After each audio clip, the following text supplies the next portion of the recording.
Picture this: a respectable middle-class street in Le Mans, France, 1933. Tree-lined sidewalks, well-maintained homes, the kind of neighborhood where scandal never dares to show its face. But behind the polished windows of number 6 Rue Bruyère, something unspeakable was brewing. Something that would shatter the tranquil facade of bourgeois French society forever. The Lancelin family home stood like a monument to respectability. 3 stories of solid stone construction, wrought iron balconies, and manicured gardens that whispered of old money and older traditions. Monsieur René Lancelin, a successful attorney, had built his reputation on order, precision, and the unshakable belief that proper households required proper servants. His wife, Léonie, shared this philosophy with religious fervor. Their adult daughter Geneviève completed this portrait of French propriety. For 6 years, the Lancelins had employed 2 sisters as live-in maids, Christine and Léa Papin. To the outside world, this arrangement appeared flawless. The sisters were quiet, efficient, and seemingly devoted to their employers. They attended Mass regularly, kept the house spotless, and rarely caused any disturbance. Neighbors would later describe them as model servants, polite, hardworking, almost invisible in the way that good domestic help should be. But invisibility can be deceiving. The Papin sisters lived in a cramped attic room, sharing not just space but an unnaturally intense bond that bordered on the obsessive.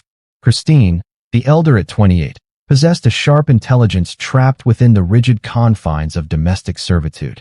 Her younger sister Léa, 21, followed Christine's lead with a devotion that transcended typical sibling loyalty. They spoke to each other in whispers, shared every meal, every secret, every growing resentment that festered in the shadows of the Lancelin household. The class divide in 1930s France wasn't just economic. It was a chasm that separated human beings into distinct species.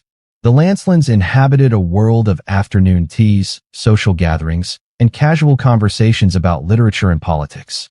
The Papin sisters existed in a parallel universe of endless chores, strict schedules, and the constant awareness that they were observers, never participants, in the lives unfolding around them.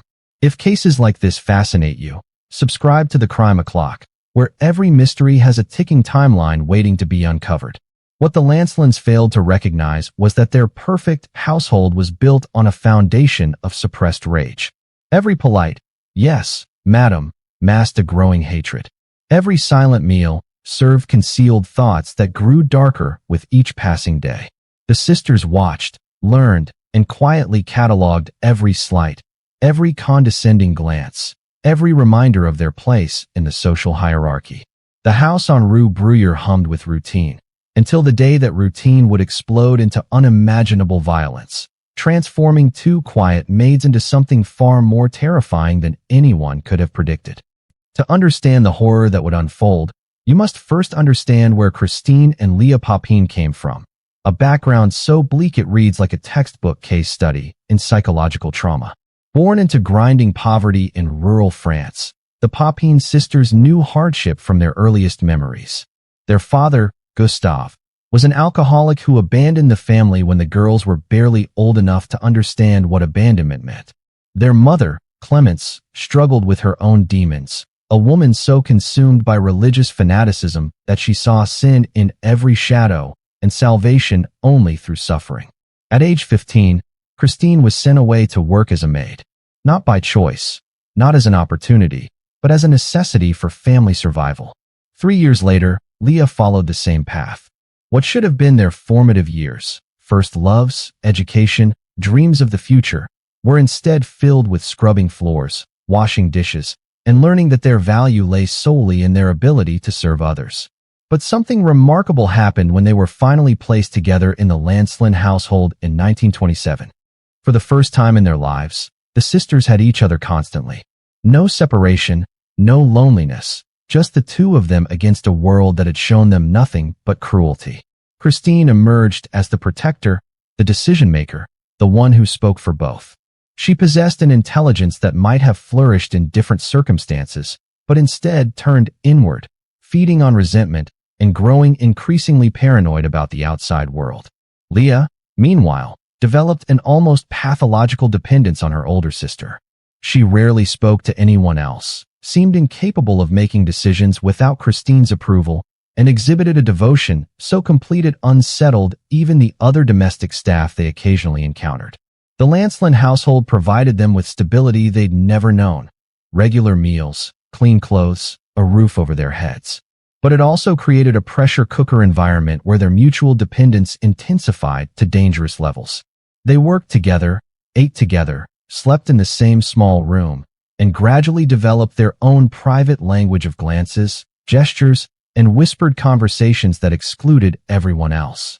Madame Lancelin noticed their unusual closeness, but dismissed it as typical sibling affection. She praised their efficiency, their reliability, their ability to anticipate the family's needs without being asked. What she failed to recognize were the signs of two young women whose psychological development had been stunted by trauma, isolation, and a class system that treated them as barely human. Christine began keeping a diary during these years, pages filled with observations about the Lancelin family's habits, their visitors, their conversations. She documented every criticism, every correction, every moment when she felt humiliated or dismissed. The diary revealed a brilliant mind trapped in circumstances that offered no outlet for expression, no hope for advancement, no recognition of her humanity.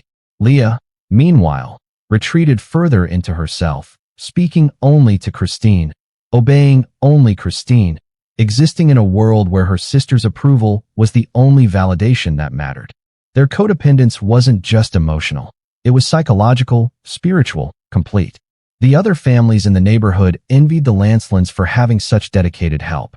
6 years without turnover, 6 years of perfect service, 6 years of what appeared to be domestic harmony. But beneath the surface, something toxic was growing. A resentment so pure, so concentrated, that it would eventually demand release in the most explosive way possible. The Lancelin family lived by rules, unspoken, absolute rules that governed every aspect of their domestic existence. Breakfast at precisely 8 o'clock, lunch at 12:30, dinner at 7 sharp. The silver polished to mirror brightness, the floors scrubbed until they gleamed, every surface dusted daily without exception. This wasn't just cleanliness, it was a religion, and the Papin sisters were its most devoted practitioners. Madame Léonie Lancelin ruled her household with the quiet authority of someone born to command. She never raised her voice, she didn't need to. A slight frown, a barely perceptible shake of the head, a carefully modulated "Christine, I think you can do better than this," carried more weight than any shouting match. She inspected the sisters' work with the precision of a military commander, running her gloved finger along windowsills and checking corners with the thoroughness of someone who genuinely believed that moral character could be measured in dust particles. Her daughter Genevieve, 27 and unmarried, had inherited both her mother's exacting standards and her talent for finding fault. She treated the Papin sisters with the casual indifference reserved for furniture, useful, necessary, but hardly worth acknowledging as human beings. When she spoke to them, which was rarely, it was in the tone one might use to address a particularly slow child. Monsieur Lancelin occupied a different position in this domestic hierarchy. As the patriarch and breadwinner, he was above the daily management of household affairs, which meant he barely registered the sisters' existence. They were simply part of the house's functioning machinery, like the plumbing or the electrical system.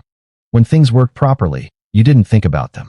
For 6 years, this system functioned with clockwork precision.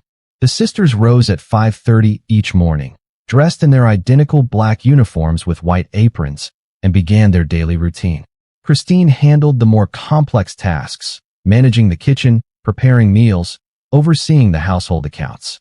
Léa focused on cleaning, laundry, and the endless maintenance required to keep a house of this size spotless. They worked in almost supernatural harmony, moving through their tasks with balletic efficiency. Christine would begin preparing lunch while Léa finished the morning cleaning. By the time the family descended for breakfast, every surface gleamed, every item sat in its designated place, and the sisters had effectively erased all evidence of their own presence except for the perfection they'd created. The neighbors spoke admiringly of Madame Lancelin's ability to maintain such high standards. Other bourgeois wives struggled with lazy servants, with theft, with the constant turnover that plagued domestic employment. But the Lancelins had achieved something rare, a household staff that seemed genuinely devoted to excellence. What no one understood was that this perfection came at a cost. Every flawless meal, every spotless room, every seamlessly managed day represented hours of labor performed by two women who had no life beyond these walls. They never took vacations, rarely had visitors, and seemed content to exist solely for the purpose of serving others. But contentment and resignation aren't the same thing. Christine's diary entries from this period revealed a woman keenly aware of the world beyond Rue Bruyère, a world she observed through windows but could never enter. She wrote about the fashions she saw on women walking past, about conversations overheard when the family entertained guests, about books she glimpsed in the Lancelin library but was never allowed to read. The perfect household was, in reality, a beautifully decorated prison. And like all prisons, it contained within it the seeds of its own destruction. By 1932, something had begun to shift in the carefully orchestrated world of the Lancelin household. The change was subtle at first, so slight that the family barely noticed. But for Christine and Léa Papin, these small fractures in their routine felt like earthquake tremors, warning of something catastrophic approaching. The economic depression that gripped France had reached even the comfortable middle-class enclave of Le Mans.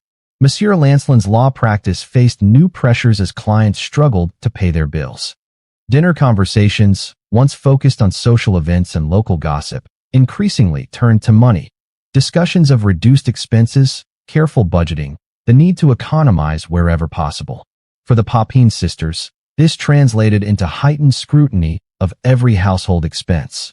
Madame Lancelin began questioning the cost of groceries, examining receipts with forensic attention, and making pointed comments about waste.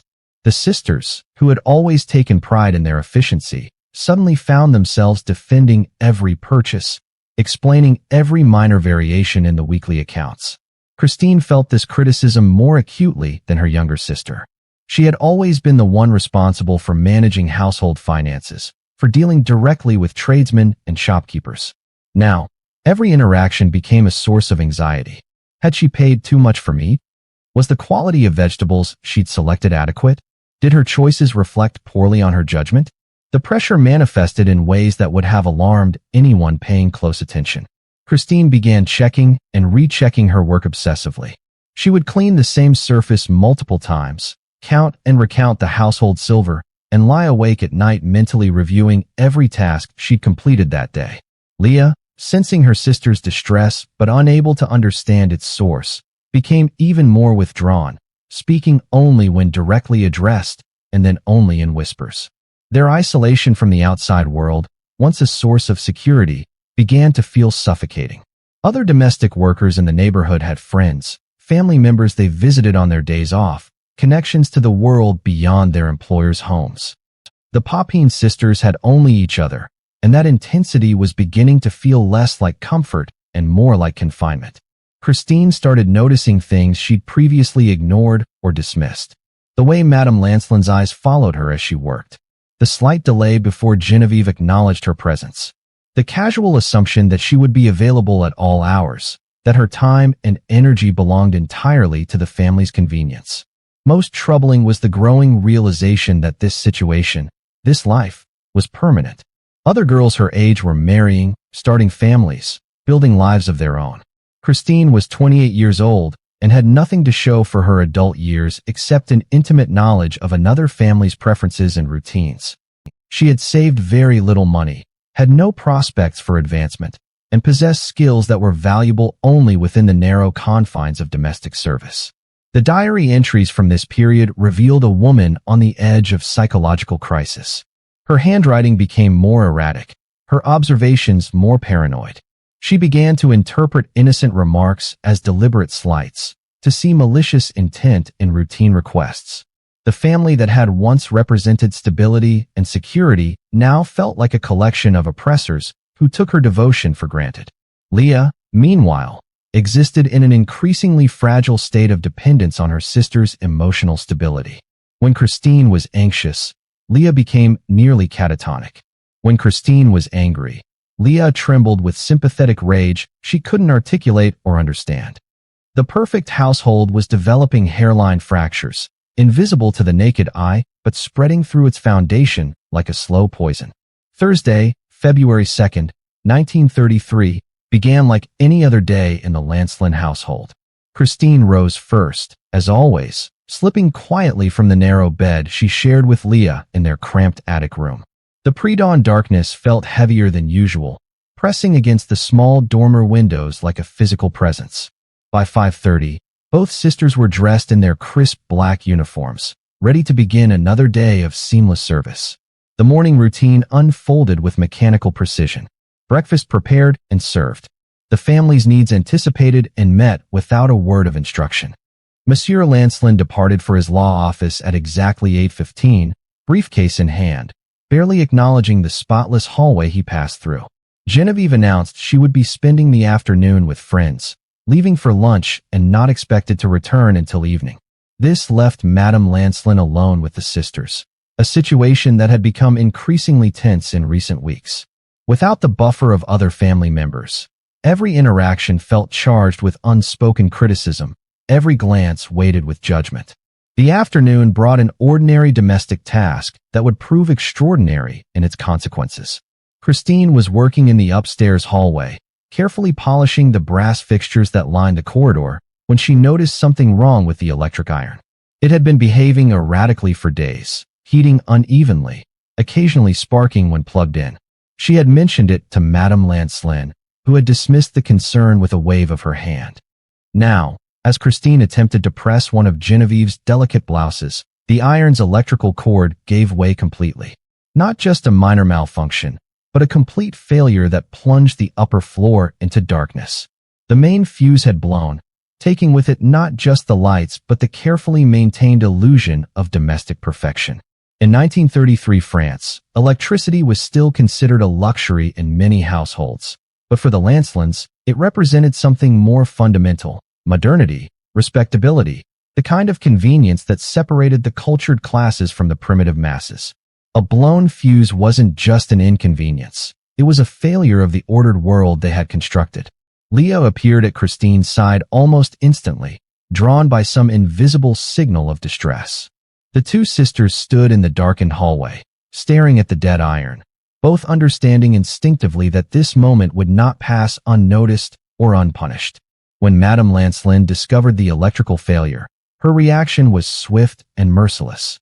Not the explosive anger of someone who loses control, but the cold fury of someone whose standards have been violated. She examined the damaged cord, her face hardening with each detail she absorbed. This wasn't just carelessness. This was destruction of valuable property, disruption of household routine, evidence that her trust had been misplaced. "How could you let this happen?" she demanded, her voice pitched low but carrying the force of a slap. 6 years of service. And this is how you repay our faith in you. Christine tried to explain about the iron's previous problems, about her earlier warnings, but Madame Lancelin cut her off with a gesture. Explanations were not required. Results were what mattered, and the result was failure. What happened next would be debated endlessly in courtrooms and newspaper columns, analyzed by psychiatrists and criminologists for decades to come. But in that moment, in the darkened hallway of 6 Rue Bruyère, with the smell of burnt electrical wire hanging in the air, something fundamental shifted in the relationship between the Lancelin family and their devoted servants. The fuse that had blown was more than electrical. It was psychological, emotional, the final thread holding together a domestic arrangement that had been fraying for months. The confrontation over the electrical failure continued to escalate throughout the afternoon, each exchange adding fuel to a fire that had been smoldering for months. Madame Lancelin's anger wasn't the hot, explosive kind that burns itself out quickly. It was the methodical, calculated fury of someone who believed deeply in consequences and punishment. She summoned both sisters to the main parlor, a room they typically entered only to clean. Standing before the ornate fireplace, surrounded by the symbols of bourgeois respectability, oil paintings, crystal decanters, leather-bound books, she delivered her verdict with the cold precision of a judge pronouncing sentence. The cost of replacing the iron would be deducted from their wages. The inconvenience to the family would result in additional duties. Most devastating of all, She questioned their competence, their reliability, their fitness to remain in her employ. These weren't just criticisms. They were existential threats to two women who had no other options, no other skills, no other place in the world. Christine listened to this litany of punishment with her head bowed, her hands clasped behind her back in the posture of proper subservience. But something was happening behind her dark eyes, something that would have terrified Madame Lancelin if she had been capable of recognizing it. Years of suppressed rage were crystallizing into something far more dangerous than anger, pure, focused hatred. Léa stood beside her sister, trembling slightly, her gaze fixed on the Persian carpet beneath their feet. She couldn't follow all of Madame Lancelin's words, but she could read Christine's body language with perfect clarity. Her sister was reaching a breaking point, and when Christine broke, Léa would follow. The afternoon wore on with agonizing tension. The sisters completed their remaining tasks in silence, but the quality of their work had changed. Where once they moved with balletic efficiency, now they seemed mechanical, robotic, as if some essential spark had been extinguished. The house felt different, charged with an electricity more dangerous than anything that had ever flowed through its wires. By evening, when Genevieve returned from her afternoon with friends, she immediately sensed the changed atmosphere. Her mother briefed her on the day's events with obvious satisfaction. The servants had been properly disciplined, order had been restored, the hierarchy had been reinforced. But Genevieve, perhaps because she was closer in age to the sisters, felt something else in the air, something that made her inexplicably nervous. Dinner was served with flawless precision, but the sisters seemed almost spectral as they moved around the dining room. They anticipated needs before they were expressed, refilled glasses before they were empty, cleared plates with silent efficiency. To the Lancelins, this appeared to be proof that their afternoon's discipline had been effective. The servants understood their place once again. They couldn't have been more wrong. In the kitchen, as the family finished their meal, Christine and Léa worked side by side preparing the final service of the day. But they weren't just washing dishes and polishing silver. They were having a conversation conducted entirely in glances, subtle gestures, the private language they had developed over years of shared isolation. Later, investigators would try to pinpoint the exact moment when decision crystallized into action, when years of accumulated resentment transformed into something infinitely more deadly. Some would argue it was when Madame Lancelin questioned their competence. Others would point to the humiliation of being lectured like children in the formal parlor. But perhaps the truth was simpler and more terrifying. There was no single moment of decision. Instead, there was a gradual recognition that they had nothing left to lose, that their carefully constructed world was already destroyed, and that the people who had destroyed it were sitting comfortably in the next room, utterly unaware of what they had unleashed.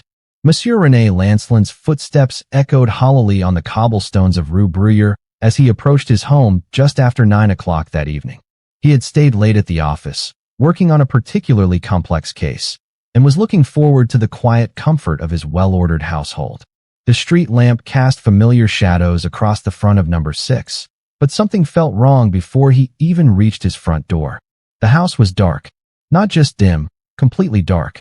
Every window that should have glowed with the warm light of evening domesticity was black as pitch. In a neighborhood where prosperity was measured in part by one's ability to keep the lights burning, a darkened house at this hour was more than unusual.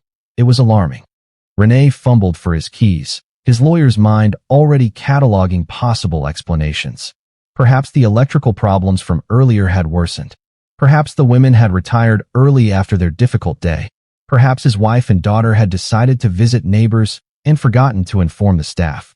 Each possibility felt thin, unconvincing, inadequate to explain the complete absence of life from a house that was never truly empty. His key turned in the lock, but the front door wouldn't budge. Locked from the inside, not just latched, but secured with the heavy bolt that was typically used only when the family retired for the night. This was impossible. His wife would never have gone to bed without waiting for his return, and the servants certainly wouldn't have taken such liberties with the household security. René walked around to the garden entrance, his unease growing with each step. The back door was similarly secured, locked tight against the February night. Through the kitchen windows, he could see nothing, no movement, no glimmer of candlelight, no sign that anyone was home. But 3 people lived in this house, and their complete disappearance made no sense. He pounded on the doors, calling out for his wife, for Genevieve, for the Papin sisters. His voice echoed in the empty street, but no answering call came from within. Neighbors began to notice the commotion. Curtains twitching, concerned faces appearing at windows, the gradual gathering of people who sensed that something terrible was unfolding. It was Monsieur Charpentier from next door who suggested contacting the police. René resisted at first. Lawyers understood the implications of involving authorities in family matters. But as minutes passed without any response from within the house, professional caution gave way to paternal panic. The gendarmes arrived with the tools necessary to force entry. The front door gave way with a splintering crash that seemed to violate the dignity of Rue Bruyère's genteel atmosphere. René pushed past the officers, calling desperately for his family as he searched the ground floor rooms. Nothing. The parlor where his wife had disciplined the servants that afternoon sat pristine and empty. The dining room showed no signs of the evening meal that should have concluded hours earlier.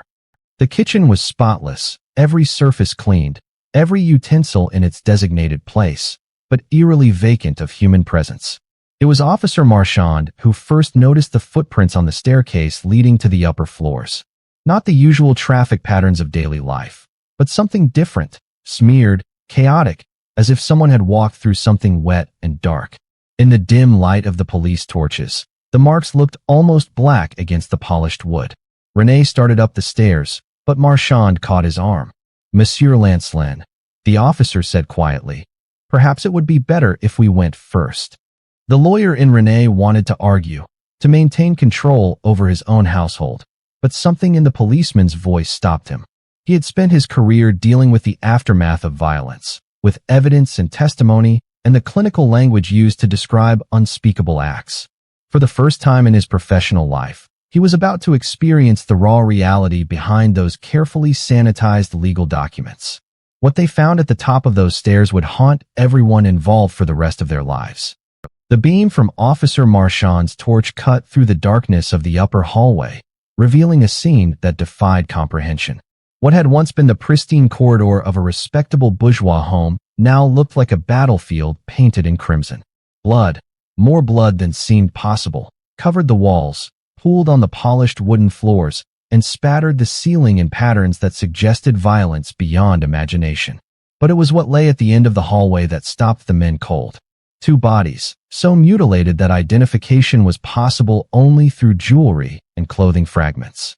Madame Léonie Lancelin and her daughter Genevieve had been beaten with such savage fury that their faces were virtually unrecognizable.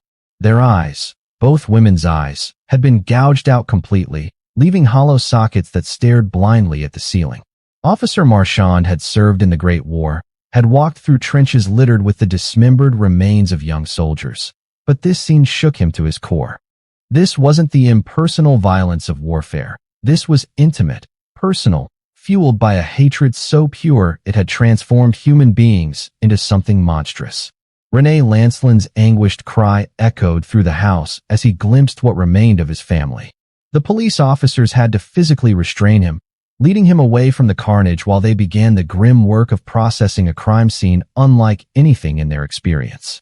The investigation that followed revealed details that painted an even more horrific picture. The murder weapons lay scattered nearby. A pewter pitcher, a kitchen knife, a hammer from the household tool collection. But the most chilling evidence was what appeared to be claw marks. Human fingernails that had been used to tear at the victims' faces with animal savagery. The timeline, reconstructed from evidence and later testimony, told a story of premeditated brutality. The attack had begun shortly after dinner, probably around 8 o'clock. Madame Lancelin had likely been the first target, confronted by the sisters as she prepared for bed. The violence that followed wasn't the result of a momentary loss of control. It was sustained, deliberate, methodical in its cruelty. Genevieve had apparently tried to help her mother, or perhaps had simply been in the wrong place at the wrong time. The position of her body suggested she had been dragged from her own bedroom into the hallway, where the final acts of violence had taken place. Both women had been beaten until they lost consciousness, and then the beating had continued. But where were the perpetrators? A house-to-house search was organized immediately, with officers canvassing the neighborhood for any sign of the missing Papin sisters. Local railway stations were alerted, roadblocks established, telegrams sent to police departments throughout the region. Two women covered in blood couldn't simply vanish without a trace. It was Officer Dubois who thought to check the servants' quarters more thoroughly. The attic room where Christine and Léa had lived for 6 years appeared empty at first glance. But something about the stillness felt different from the rest of the deserted house. He called out, announcing his presence, and heard what sounded like whispered conversation coming from behind the narrow bed. There, huddled together in the cramped space between the bed and the slanted roof, he found them. Christine and Léa Papin, still wearing their blood-stained uniforms, their hands still dark with their employer's blood. They weren't hiding. Exactly. They seemed to be waiting, holding each other with the same intense devotion they had shown throughout their years of service. Christine looked up at the officer with eyes that seemed strangely peaceful, almost serene. "We have been expecting you," she said quietly. "We knew you would come." Neither sister attempted to resist arrest. They rose from their hiding place with dignity, straightened their soiled aprons, and walked downstairs past the scene of their crimes without a backward glance. It was as if they had completed a task that had been assigned to them long ago, and now they were ready to face whatever consequences awaited. The transformation was complete. Two devoted servants had become cold-blooded killers, and nothing would ever be the same. The arrest of the Papin sisters sent shockwaves through French society that reverberated far beyond the quiet streets of Le Mans. Within days, every newspaper in the country carried lurid headlines about the monster maids and the savage servants. The case represented something that terrified the bourgeoisie more than common criminality. It was an attack on the very foundations of their social order, perpetrated by those they had trusted most intimately. The preliminary investigations revealed details that made the crime even more disturbing. When questioned separately, the sisters initially refused to speak, sitting in their jail cells with the same silent devotion they had once shown while serving dinner. But gradually, under persistent interrogation, Christine began to reveal fragments of their story. Not confessions, exactly, but explanations that chilled investigators to the bone. She spoke of years of humiliation, of being treated as less than human, of watching their employers live lives of comfort built on the sisters' invisible labor. She described the afternoon of February 2nd not as a breaking point, but as a moment of clarity, a sudden understanding that their lives had no value in the eyes of those they served, and that dignity could only be reclaimed through violence. Léa remained almost completely mute throughout the investigation, communicating primarily through glances exchanged with her sister. When she did speak, it was to parrot Christine's words or to express her absolute loyalty. "Whatever Christine did was right," she would repeat. "Christine takes care of me. Christine knows what is best." The trial began on September 30th, 1933, in the courthouse of Le Mans, and from the opening statements, it was clear this would be unlike any criminal proceeding in French legal history. The prosecution, led by the formidable Advocate General Henri Brabant, painted the sisters as calculating monsters who had betrayed the trust of a family that had treated them with kindness and respect. But the defense, headed by the brilliant criminal attorney Pierre Chaumy, presented a counter-narrative that was even more disturbing.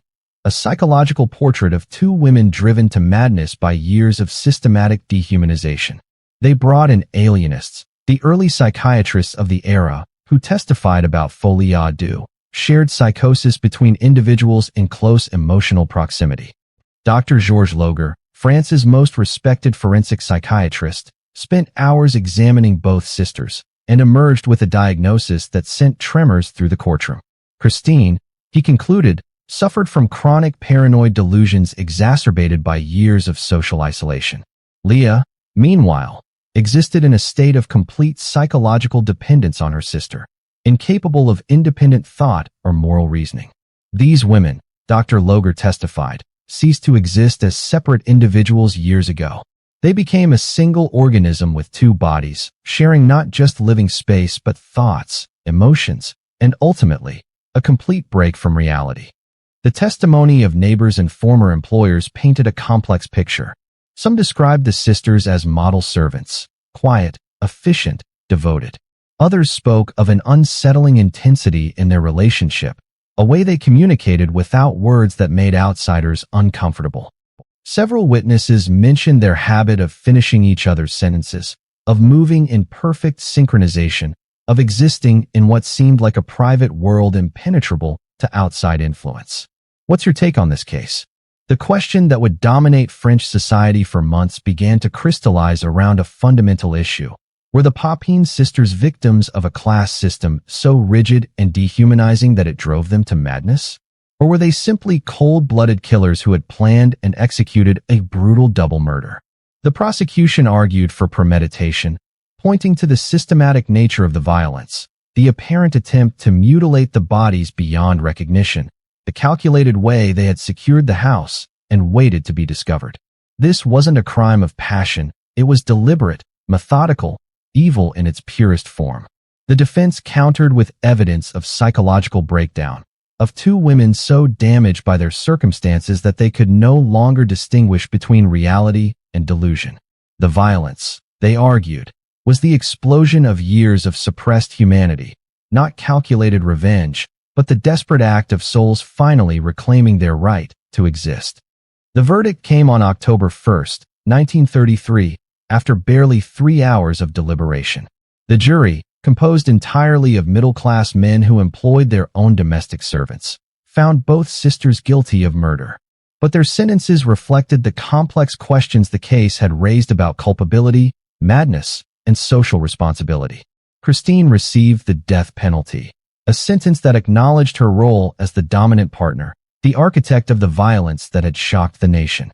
Léa, deemed less culpable due to her obvious psychological dependence on her sister, was sentenced to 10 years of hard labor. The courtroom erupted in chaos as the sentences were read, with spectators shouting both condemnation and support for the convicted women. But the legal resolution was only the beginning of the Papin sisters' transformation from criminals into cultural phenomena. Within months of the trial, their case had inspired novels, plays, and philosophical treatises that explored the darker implications of class structure in modern France. The Surrealist movement embraced them as symbols of rebellion against bourgeois oppression, while conservative commentators held them up as evidence of the inherent danger posed by the lower classes. Christine never faced the guillotine. Her death sentence was commuted to life imprisonment, partly due to ongoing questions about her mental state, and partly because of a growing movement that viewed her as more victim than villain. She was confined to the central prison of Rennes, where she spent her remaining years in solitary confinement, her brilliant but twisted mind finally having nowhere to turn except inward. The separation from Léa proved more devastating than any physical punishment could have been. Prison officials reported that Christine would spend hours staring at the wall, carrying on whispered conversations with her absent sister. She refused to eat regularly, rejected attempts at rehabilitation, and gradually retreated into a world of complete psychological isolation. She died in 1937, just 4 years after the murders, her body finally succumbing to the same mental anguish that had driven her to violence. Léa served her full sentence, but imprisonment broke what remained of her fragile psyche. Without Christine to guide her thoughts and actions, she became virtually catatonic, unable to perform even simple tasks without detailed instructions. She was released in 1943 during the dark years of World War II, but the world she returned to bore no resemblance to the one she had left. She lived the remainder of her life in obscurity, working occasionally as a cleaner in hotels and boarding houses, always alone, never forming relationships beyond the most superficial professional interactions. Those who encountered her in later years described a woman who seemed to exist in a state of perpetual waiting, as if she expected Christine to walk through the door at any moment and restore meaning to her existence. She died in 1982, having outlived her sister by nearly half a century, but in many ways having ceased to exist as a complete person the moment they were separated. The house on Rue Bruyère stood empty for years after the murders. No family wanted to live where such violence had occurred, and even after extensive renovations, neighbors reported an atmosphere of unease that never entirely dissipated. It was eventually demolished in the 1960s, replaced by a modern apartment building whose residents likely remain unaware of the blood that once soaked into those floorboards. But the true legacy of the Papin sisters extends far beyond one demolished house in Le Mans. Their case forced French society to confront uncomfortable truths about the treatment of domestic workers, about the psychological toll of systematic dehumanization, and about the thin line between civilization and savagery that exists in even the most respectable households. Modern psychologists studying the case have identified it as one of the clearest examples of folie deux ever documented. A shared psychosis so complete that two individuals became essentially one disturbed consciousness. The sisters didn't just commit murder. They demonstrated how isolation, abuse, and codependence can transform ordinary people into something unrecognizable. Subscribe to the Crime O'Clock, because the next mystery is already ticking, and some of the most terrifying crimes emerge not from strangers in the shadows, but from the quiet desperation of those we never truly see. What's your take on this case? Share your thoughts below. Were the Papin sisters victims of their circumstances, or does nothing justify the horror they unleashed on Rue Bruyère that February night in 1933?